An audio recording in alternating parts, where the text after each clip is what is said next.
my 3.5 floppy and got it to work. Most people don't even know what you're talking about. Apologize to everybody. I was doing something wrong and I don't know what I was doing wrong. You'd think after doing all these lives that I've been doing that I would finally have this down and know how to come on live and say hi to you guys pretty quickly, but I was doing something wrong. So good morning, everybody. And thanks for joining. We're going to have a nice little conversation here. As we do all Fridays, or not all Fridays, but a couple Fridays a month. I try to have a little bit of an outline of what I want to cover, but also really want to cover kind of what's bothering you or what's holding you up in your business. So, would love to kind of hear your feedback. If you came here particularly looking for something specific, share it.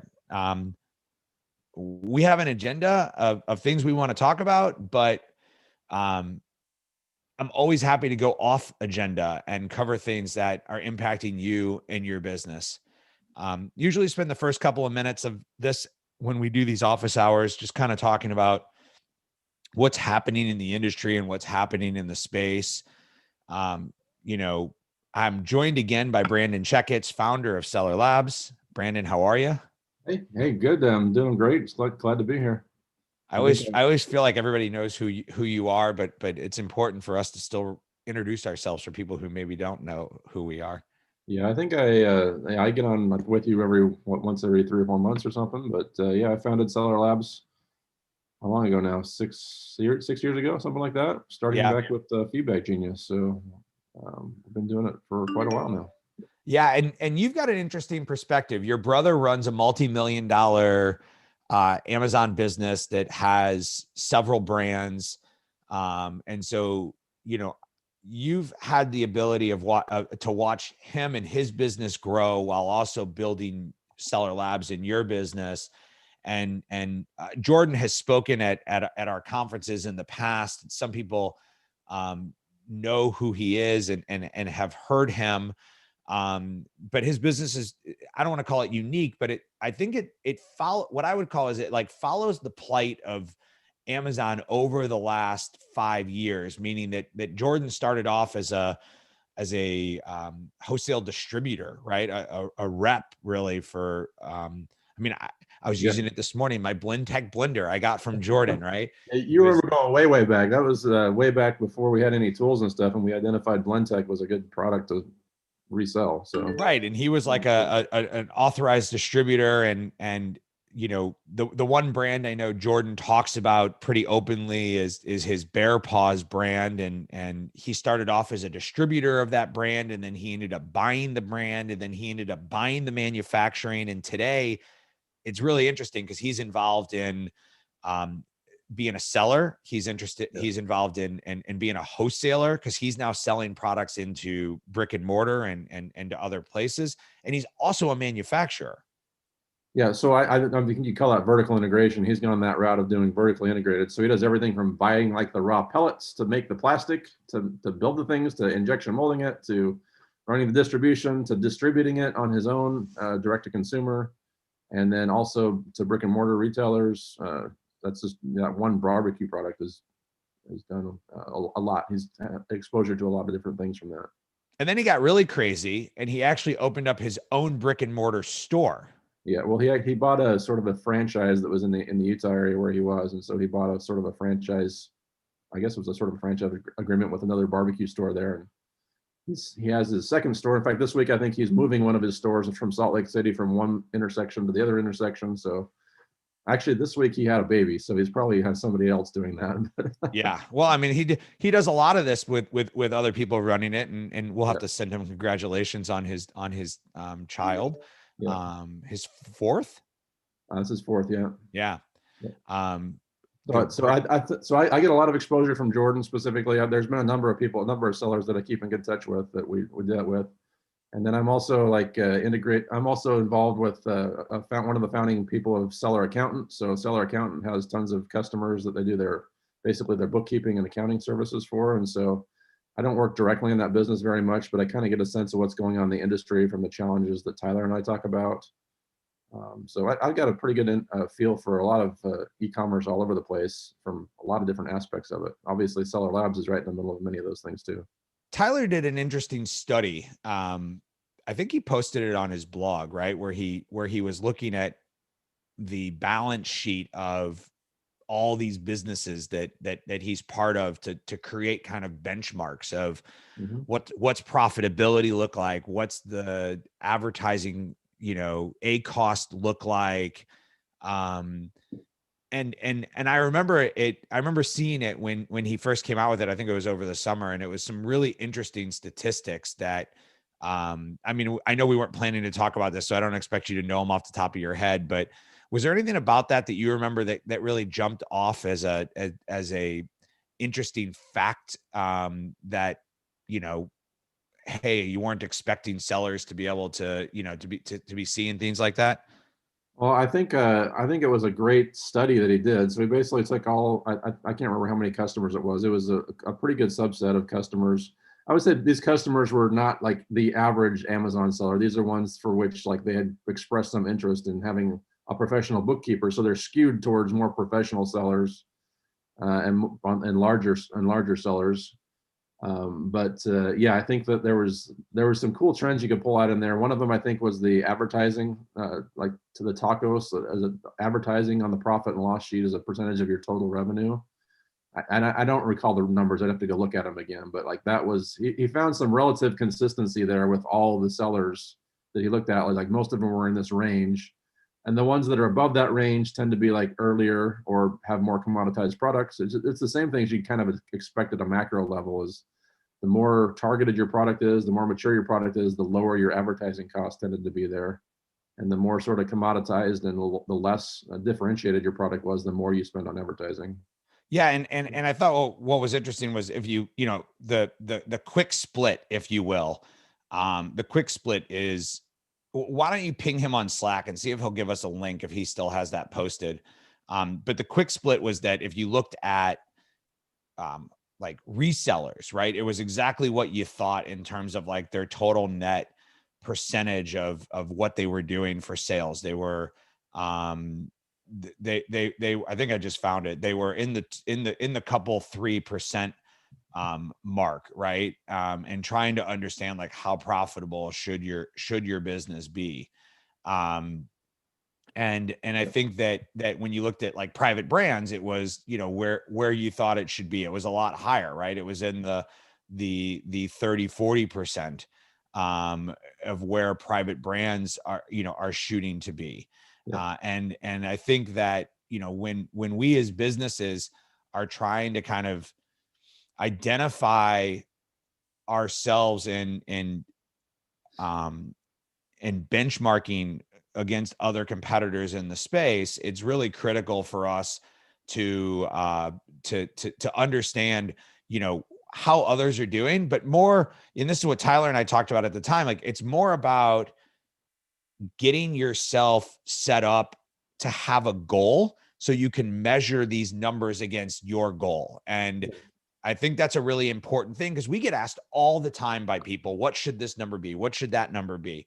And the answer is typically it depends on you, your business, your products, your cost, your own warehouse, how many people you have, all these other things that are going on. Yeah, well, it really depends. It's really, I think the attitude is to really be more proactive about what you want than be reactive about like, what was my ACOS or what was my, gross margin. Like really, like you should, as a business owner, I think I find more satisfaction and more control over things when you say, hey, I want my gross margin to be this. Like, what do I need to do to move into that level? In fact, I was talking with a business owner this past week who was selling a business, and he said, when I started my business, I had a couple of goals. I didn't want to deal with collections, and I didn't want to deal with employees. And so he built his whole business around a cash flow model that involved like no collections and a model where he and his wife could run it. And like he knew exactly what he was going after, and he built a business around that. So it Yeah, really and I think like that's that's the one thing that when I talk to large sellers. And when I qualify a large seller, I'm talking about somebody who's doing 10 million or more, right? So I try to talk to large sellers to understand what they're doing and then try to apply what they're doing in a way that we can put into our software that smaller sellers that are aspiring to that level can use technology to do, because they don't have the breadth of technology or the breadth of resources to be able to do it that a $10 million plus seller can do. Yep. And I think what you hit on what you just hit on is like one of the main points of that, which is that they typically have a very defined strategy, and that strategy is usually defined down to an ASIN level.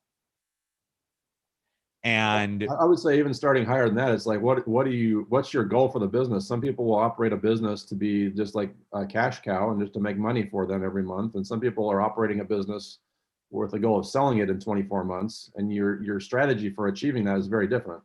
yeah, So yeah, well, I say think back about like what your goal is in your business from a large perspective to help you guide that decision.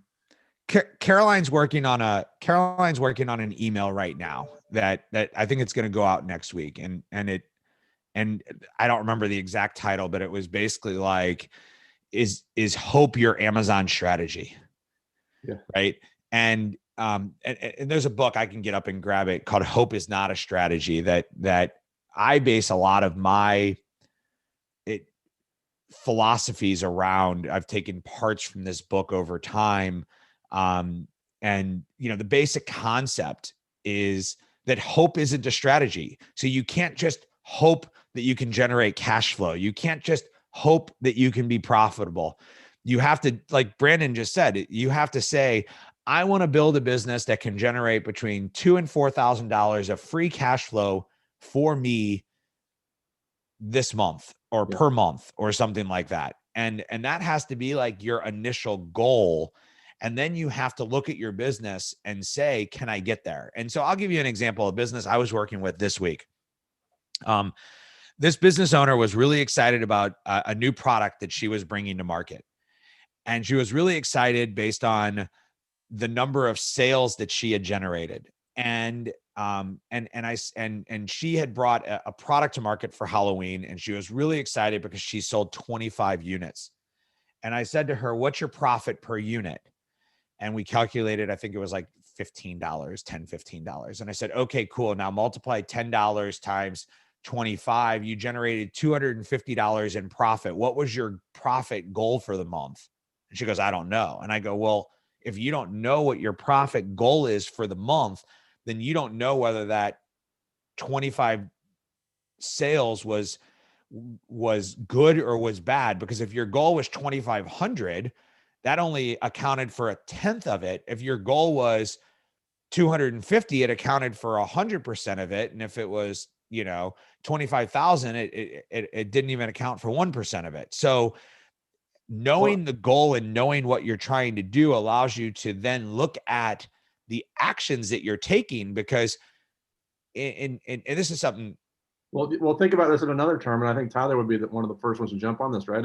If your goal is to sell 2,000 units in the next 30 days, like how many do you have in Amazon right now? Mm-hmm. And how much money do you have allocated for for inventory? Because Yeah. if you're trying to sell 2,000 in the next month and you've only got 100 at Amazon, it's physically impossible for you to sell 2,000. So it's aligning your inventory, like how much cash you have tied up.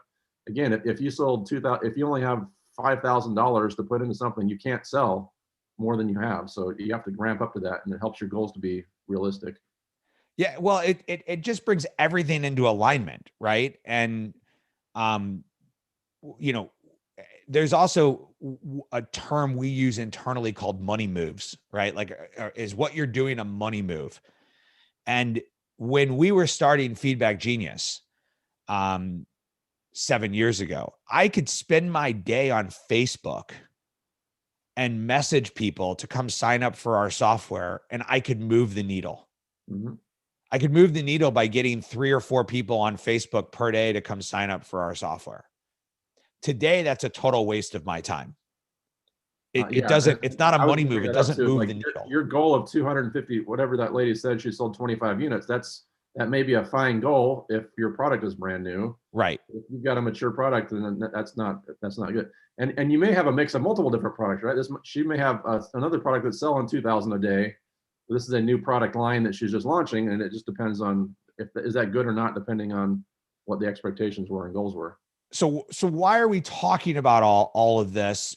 Because the reason we're talking about all of this is that we believe you need to have a strategy-based approach. And the strategy-based approach is obviously different for every business. And it's different for every component within your business, right? So you're going to have a profitability strategy that's going to dictate how a product is going to work, because again, a new product might not be as profitable as a product in the middle of its life cycle versus a product that's at the end of its life cycle. I just had a product that I sold out of. I sold out of it by lowering the price because I had a lot of inventory at Amazon. It had been there for a long time. My long-term storage fees were about to kick up, and I wasn't getting the sales velocity at the price I wanted. So I just wanted to get as much cash out of that product as possible. Mhm. Right. I had a very specific strategy of what I was trying to do with that. And that dictates a different advertising strategy, and it dictates a different communication strategy, and it dictates a different inventory replenishment strategy.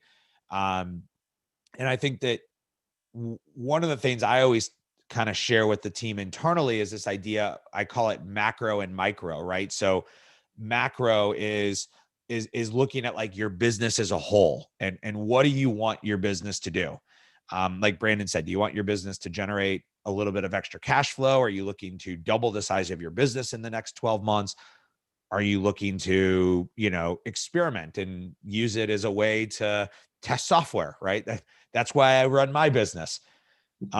Then you have the micro, right? So micro is taking that lens and coming way in and saying, okay, now how do each of these pieces of my business tie together to reach that larger goal that I'm trying to obtain? Yeah, and you'll see a mix of things usually. In fact, most of the sellers that I know that are of a decent size have got like, my goal is to grow my business at 25% this year, to grow my profit, whatever it is, revenue, profit, whatever it is, a high level goal. But then you have to break that down into, I expect this product line to increase from $100,000 to $200,000, and I expect this product line to go from this to this, and I expect on this product line, I'm spending too much advertising, so I need to decrease my advertising spend. And at the same time, I'm going to launch 3 other products. Like most businesses are a combination of like a lot of moving pieces.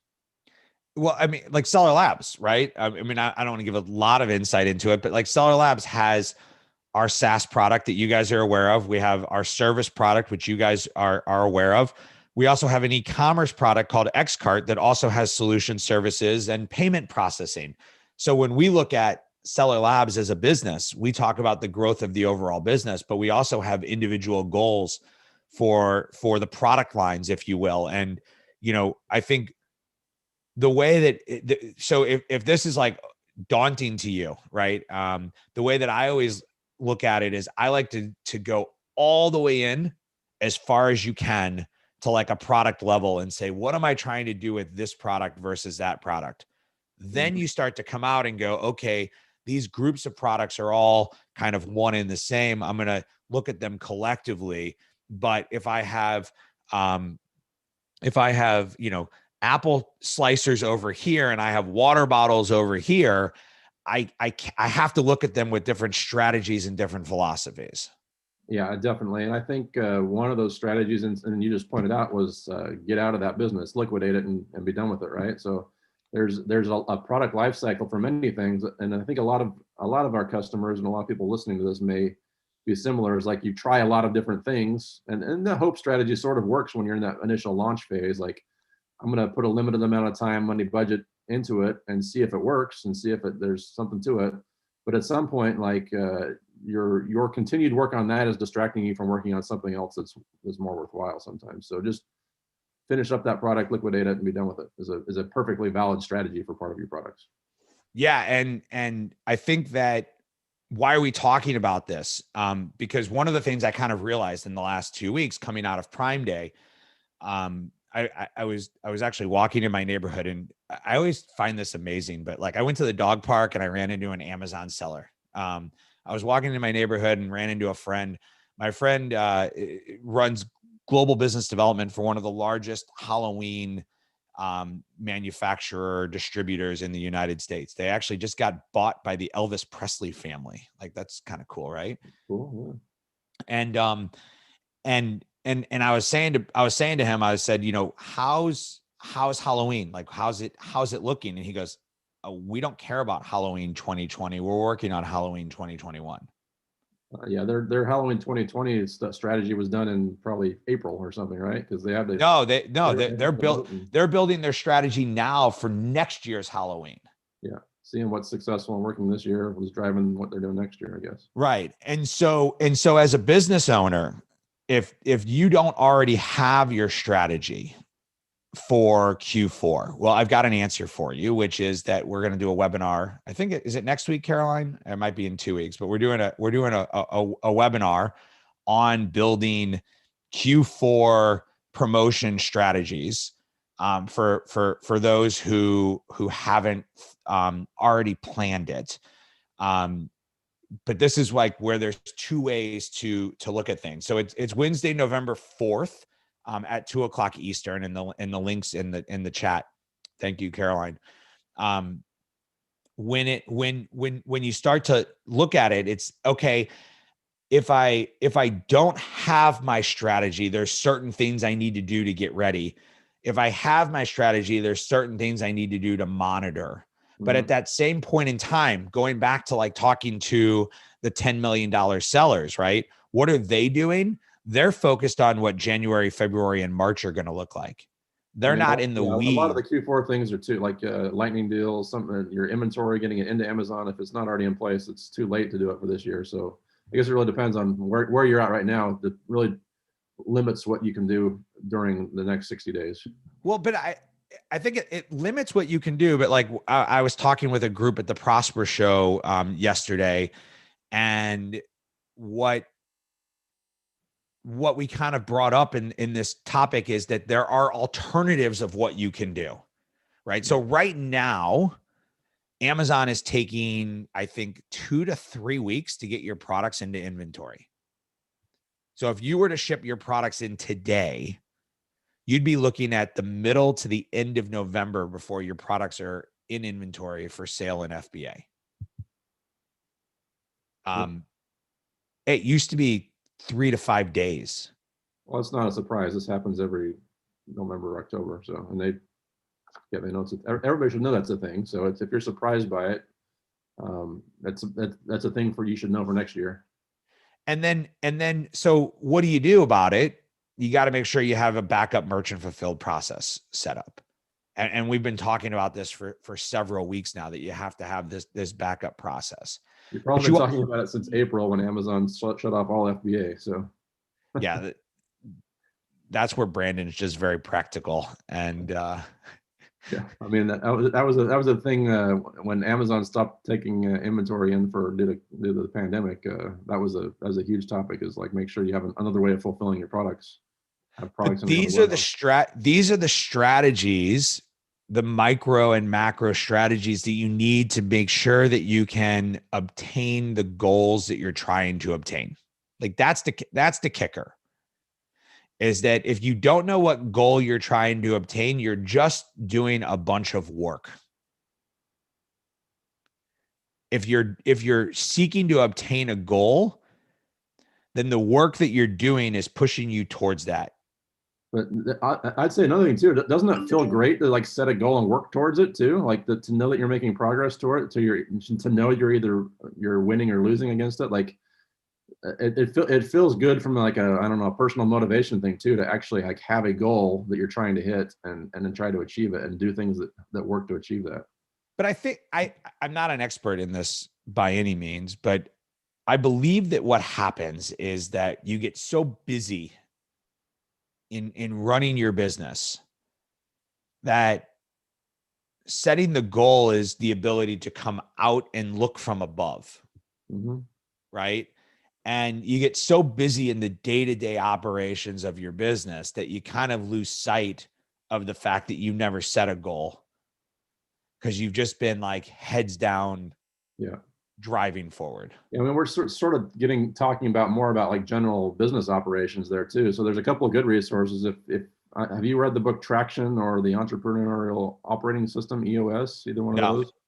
They're both very practical books for like how to operate a business and sort of like how to set a goal and to try and achieve that goal despite all the other stuff that's kind of like going on that distracts you. Yeah, it lets you keep that singular focus. Yeah, it's sort of there's the two I think very popular books about this are the Entrepreneurial Operating System, or EOS, and one called Traction.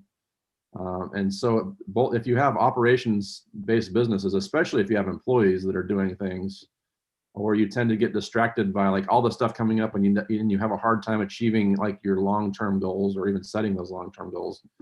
Both of those have sort of a similar methodology for like trying to like make sure that you have a cadence where you're making progress on things and setting goals and disseminating. Yeah, it lets you answer these questions. Is this a money move? Because this is what I do with my team, and I know it's a marketing team versus running a business, but I have my team set their goals for the month. And the end of the month, I have them review their goals. And if their goal was to write 4 blog articles, just as an example, and they only wrote 3, then they didn't meet their goals. They can tell me all the other stuff that they did. It was just noise. They didn't do what they said they were going to do. They didn't get the work done that they had prioritized needed to be done. And I think like that's where, and I want to move on from this topic, but that's where for your business, if you set your goal, then all of your actions should be driving towards meeting that goal. And I know you've got other things in your business that have to happen along the way. So my recommendation, we've added a new feature inside Seller Labs to allow you to start tracking goals. So as you get into the month of November, try setting a sales goal. Just give yourself a visual representation of what you believe your sales will be in November. And when you log into the dashboard, you'll see the reminder of that, and you'll see how you're pacing towards that, and start to get a visual reminder of how you're doing based off of how you're projecting to do. Yep, it's a very powerful concept. So, Amazon is going to be enacting, enforcing, implementing their buyer seller messaging policy update next week. I don't know how familiar you are or you are not with that whole policy update, but I want to make sure I give a little PSA announcement to everybody who's listening. So my general PSA is, don't freak out. The really cool part about this policy update is that Amazon has come flat out and said that you can use services like Seller Labs to message your clients, and you can ask for product reviews when talking to your clients via buyer seller messaging. There are some changes in the ways that you need to be able to communicate with your customers in terms of a lot of technical ones around formatting and some more reinforcement around language and things like that. But if you're not familiar with it and you have not taken some time to check your messages, now is the time to do so. Starting Monday, maybe Tuesday, Monday or Tuesday, Seller Labs is going to start sending you out regular notifications about messages that we believe violate the policy. It's up to you to take action on these. We are not required by Amazon to be providing this service to you. We're doing it as kind of like, I called it like your Saturday morning NBC More You Know PSA, right? We're giving you kind of a public service announcement to give you kind of a heads up that you might have something that violates the terms of service, and you should be aware of it. So if that has not been on your to-do list, it's something I would put on your to-do list to get done next week. Yeah, it's probably very simple to do, but Amazon did come up with like a pretty big bullet list of like things you can and can't do. Like you can't have insecure links, and like your links have to be to HTTPS sites, and you can't have more than 3 fonts. Like there's a pretty big list of like technical things you want to do. And I think if you use Feedback Genius, if you go in and edit your message inside Feedback Genius and try to hit save it, our editor will tell you like the things that you are not doing or that you need to be changed to become compliant. So Yeah, I think there's like, I don't know the exact number. There's like 15 rules. And like, I think our editor can account for maybe like 10 or 11 of them. Right. So it's not every rule because you can't programmatically check. I can't programmatically check for bad grammar and yeah, misspellings. Right. there's a couple of things that are more difficult to implement, but a lot of them were just like you can't have more than 2 blank lines in a row. And there's some kind of like just odd things that Amazon threw in there. But yeah, you should make sure and be compliant. It's really easy. Just go in and edit your message, try and hit save, and it'll tell you what's broken. Yeah, or create a new message and it'll only let you do it in that way. The one I guess part of this announcement I want to be clear of is that our tool is compliant, right? So there was a requirement for our tool to be compliant. It's the way we talk to Amazon, which has always been compliant. We have to add an order ID and we have to send the message in the language of choice. So we've covered that. Everything else that we're doing is kind of like a service to you to help you from being getting, your messages restricted. But what's important for you to understand within this is that there are still ways for you to violate the policy, even if you used our tool. And so our tool does not automatically make you compliant. You still have to have compliant messages and use our tool. And it's something I want to be very clear of, because there are sellers who are choosing to not update their messages, even though they're aware of the policy, but they're aware of the risk that they're taking. And those are decisions that you have to make for your own business. And you should be consciously making any decision like that. And we don't recommend that you do it. We believe that Amazon is going to strictly enforce these updates, which is why we went through and did so much work the way we did it, because we saw this enforcement back in January, and then they made a policy update, and we believe that coming out of the policy update, there'll be even more strict enforcement. Yeah, we spent quite a bit of time making sure that our editor and everything works really nicely, and I think we're pretty proud of what we got there. So Yeah, and I think that it's a nice, easy flow for any users to be able to communicate. I believe 99% of the people who sell on Amazon and listen to this want to be compliant. I don't believe that most people have a desire to not be compliant. I think that most people are accidentally non-compliant. They don't realize that what they're doing is a violation. And here's a great example, right? You can't offer any incentive for a review. I was in a meeting yesterday with a company called G2. They're like one of the largest review services in the space. As part of their software that they sell, as a part of their package that they sell to people like me, they offer incentivized reviews. Like I can incentivize you to come leave a review for me. They probably offer the ability for you to go and take out negative reviews you don't like too. I haven't seen that. I haven't seen that, but so we know that incentivized reviews occur. It can't happen on Amazon. I got an email from a friend sending me an insert from Amazon saying, "Look how egregious this violates terms of service." And I joked, "What, did it come from Amazon Basics or something?" I got a pile of them. I literally keep them all as they come in. I got something from one of Amazon's brands that included it before too. Are you sure it was Amazon brand? Because a lot of people stick Amazon like on the logo. It was like an Amazon Basics thing or something like that. It was like it was an obvious Amazon owned brand that actually was doing it too. Yeah, this one was great. Check this out. Like they literally made it look like an Amazon gift card. Not only is that a copyright violation. Yeah. Congratulations. You are our lucky buyer. This is old language that's no longer, let us help you, happy or not, call us, share, extend your warranty, get free products, join our elite beta testing community. Here's a coupon. You know what? I got to actually see. I applied. I don't know if they ever sent me my $10 gift card. I actually wrote the review and to see if I would get the gift card. I gotta go look into that. Um, th- Yeah, those are kind of shady. this was, I think, a good one. It probably is,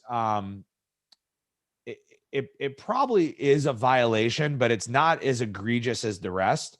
It says, "Thank you for choosing," and it's the name of their brand. "If you have any questions, please send an email, including Amazon order number to support at their URL."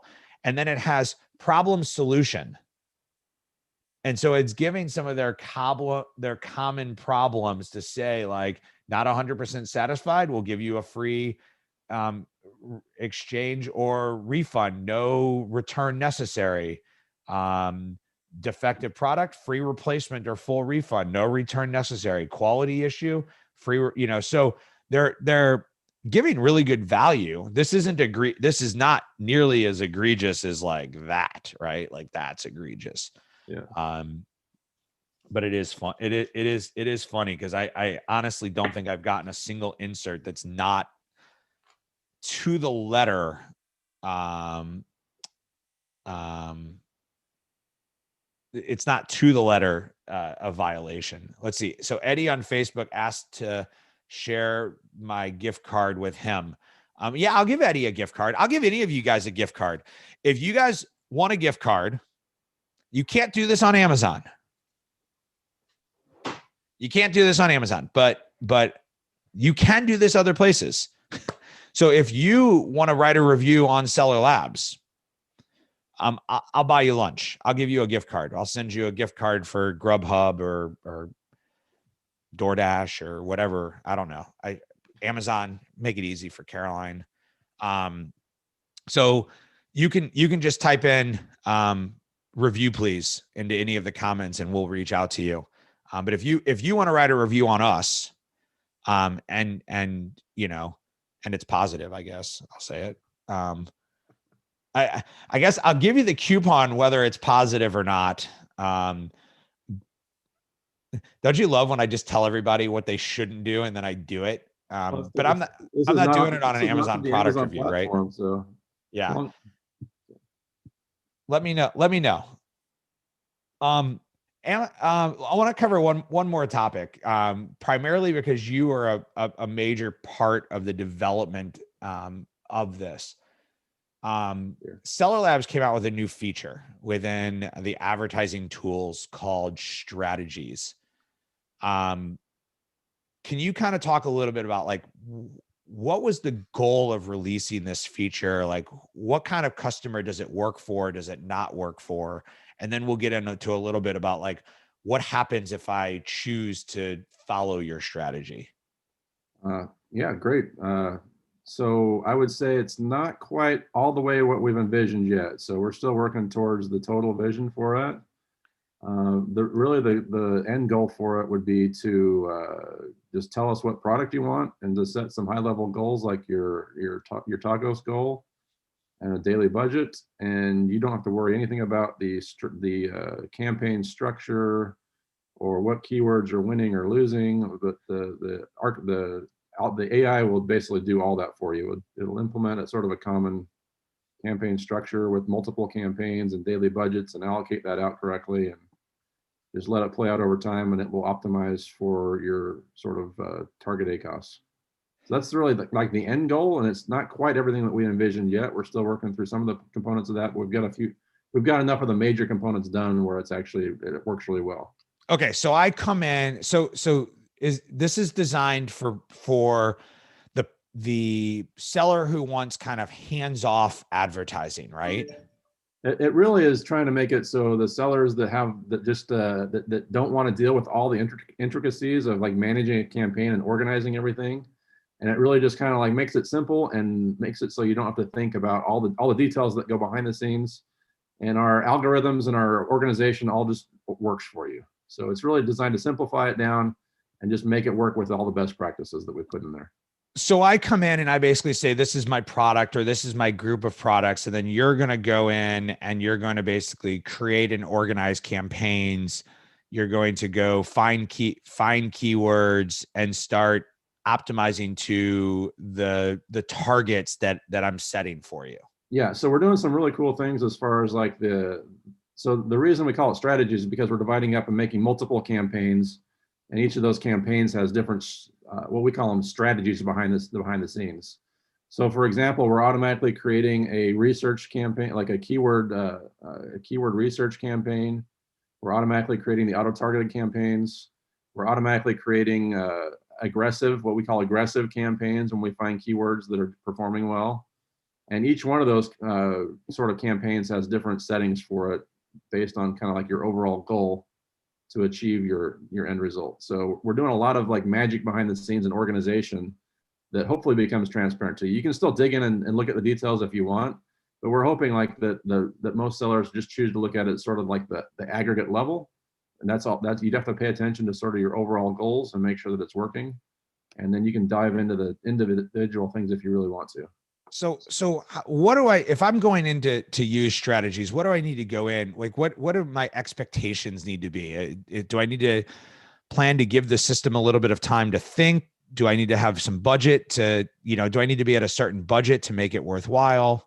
Yeah, sure. So you should, well, I think with most things, like the more mature and the more sales you have on Amazon, the sort of quicker that the algorithms learn what's going on. So if you're launching a product from scratch, I think like most other software tools or philosophies is like you should expect to spend more on trying like that learning phase to try and like figure out what's working. So keep that in mind. If you've got more sales history on Amazon, it's much quicker to dial in the keywords that work and everything like that. So what happens to my existing campaigns? Right. Uh, So if I'm already running ads on a particular campaign, what happens to those? so we would suggest you pause those existing campaigns because we're creating a structure that's probably different than what you've already implemented. So I would say that the system that we've let me divide it up. The system that we have built and we're working towards is a system that's optimized to be done by a computer.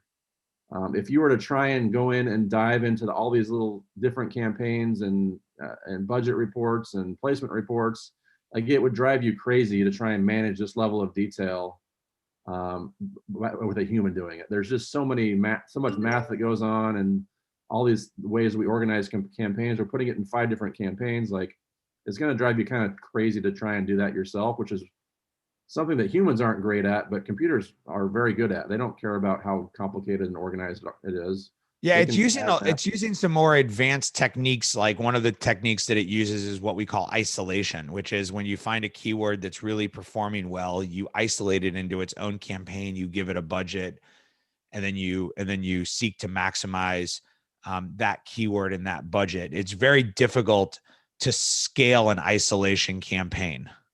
Yeah, the other thing is we're actually setting negative keywords for that particular phrase in a bunch of other campaigns, and so just to try and do this for one product in a seller's catalog is pretty difficult to try and keep track of all the things you should do. But computers are really good at doing the same thing over and over, so that's really where they kind of excel at, and where I think this whole functionality that we've built, I get pretty excited talking about it because it's very custom built for computers to keep track of all this stuff, and they're very good at it. So, but underneath the scenes, we're basically optimizing for all of the. Amazon has made functionality available in different levels inside their API and inside the dashboard. Like, ad groups can have these functionalities, but campaign budgets can only be set at campaign levels, and the placement bids can only be changed at the campaign levels. And so it's kind of I wish everything was down to the keyword level and very specific, but it's not. So it's really using technology to manage all that complexity and do all the math and the fancy math and even predictive math. And so it's like predicting sales that haven't occurred yet. Yeah, a lot of stuff in those. What's interesting was like version 1 of Ignite, which is now part of the Seller Labs Pro package or suite of tools, had a similar concept to this, but without all the automation. And it was essentially like the challenge you have on Amazon is that you have all these different campaigns that can be ran in different types of ad units. And ACoS, it's kind of the problem with ACoS is looking at it specifically at how this campaign is doing versus like this sponsored brand campaign versus this sponsored products campaign. But strategies allows you to get this like grouping level to say all of these campaigns. And so you might be really strong in sponsored brands, but not strong in sponsored products, or vice versa. And it's going to, you know, move your it's going to optimize all of these to get that total end goal of what you're trying to do, which is a certain profitability or a certain target advertising cost of sale, or a taco, across everything. Yep. So it's trying to do that. And I think you hit the nail on the head when you say, like, a lot of people have products in multiple campaigns, and campaigns that span like holiday periods and things like that. Like, it's really trying to take a product level perspective at advertising, and really group all of the advertising campaigns at sort of a product level, and appropriately manage bids and budgets across all those campaigns for a product. Okay, a couple of questions came in. John wants to know, can you only set up strategies for a specific product? Meaning like he has 150, but he only wants to focus on 50 or so. Yeah, so the strategies are designed to be for an ASIN or a parent ASIN, like a parent ASIN that has multiple like child color size variations. So it's really designed to have a per product, one product per strategy is really the goal. Yeah, And when I say product, I really mean parent product, parent SKU with all the children. And then his follow-up was will it automatically create like a sponsored display or a sponsored brand ad if it knows you have brand registry? So right now we've focused all the automation right now is on the sponsored brand or sponsored products only. And we're bringing in all the other sponsored display and sponsored brand stuff into Ignite, and we'll be rolling those out shortly. But right now, I think they're currently working on sponsors. So the way, just for you guys to know, the way we typically look at things is first, let's bring in all the data, right? Then how do we, so we look at it in 3 phases. Whenever we bring in a new ad unit, we look at bringing in the data first to enhance the reporting. Then we look at bringing in the ability to make changes to current campaigns that are there. And then third, and we don't always do this, is create campaigns. And the reason why we don't always bring in the create campaigns is that it's usually the most detail oriented. And all we're literally doing is replicating what's already on Seller Central. And we believe as a company in general that like that shouldn't be, our goal should not be to replicate Seller Central. It should be to give you a value above Seller Central. Yep, I agree with that. So John, let's do this, John. Why don't I have our product manager reach out to you? So you can actually access strategies inside the advertising tool. In the advertising dropdown, there's a thing called strategies, and you can access that. But if you want to put your email, actually, we should probably have your email, but if you want to put your email in the chat, I'll have Andrew, our product manager, reach out to you and walk you through strategies. Cause I'm sure he'd love to get your feedback as a user of the product. And you know, since it's a new feature that we've rolled out, and I'll say that we have plans to add additional strategies.